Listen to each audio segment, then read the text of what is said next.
Vouliez-vous qu'il y ait des acteurs ou vouliez-vous qu'on aille chercher l'ensemble des associations qui intervenaient dans le champ de la défense des valeurs de la République? Merci Daniel. Christian Billac. Merci, Monsieur le Président. Madame la Ministre, il y a quelques années, j'étais à l'Association des maires de France et nous avions créé un groupe de travail qui avait produit un vademecum sur la laïcité. Et à cette occasion, nous avons auditionné beaucoup de ces acteurs de terrain que vous avez cités et qui font un travail remarquable dans la défense de la laïcité et de la valeur de la République. Il s'agit pour beaucoup d'entre eux de clubs sportifs qui travaillent auprès des jeunes, des clubs sportifs essentiellement de football ou de boxe, qui font un travail remarquable. Et moi, la question que je vous pose, quelle dotation ont obtenu ces clubs qui sont déjà impliqués, qui travaillent déjà dans les quartiers, qui ont une existence reconnue? Ça rejoint un peu la question de mon collègue Boyer.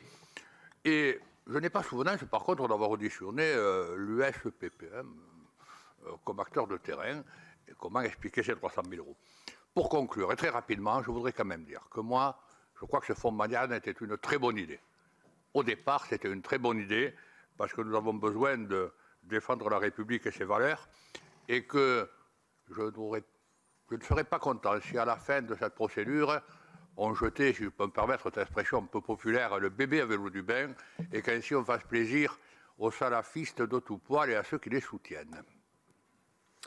Merci pour, non pas cette question, mais ce commentaire. Gérard Longuet.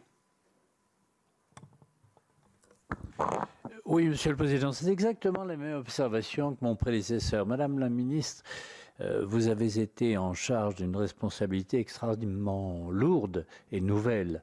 C'est d'aider à bâtir un discours pour défendre la laïcité républicaine vis-à-vis de populations qui ont, à l'égard de la religion, n'ont pas le même historique que la plupart de nos compatriotes.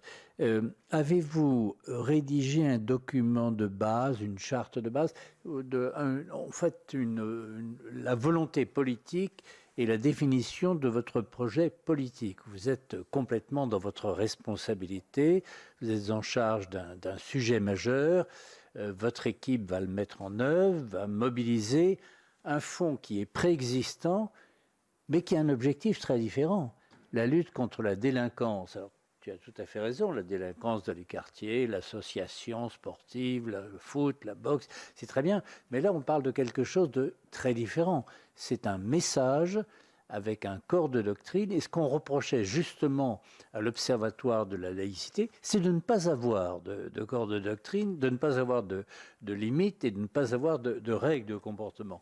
Donc avez-vous bâti, avez-vous eu l'occasion, avez-vous eu le temps tout simplement et la possibilité de bâtir ce corps de doctrine avant de recruter des porte-paroles?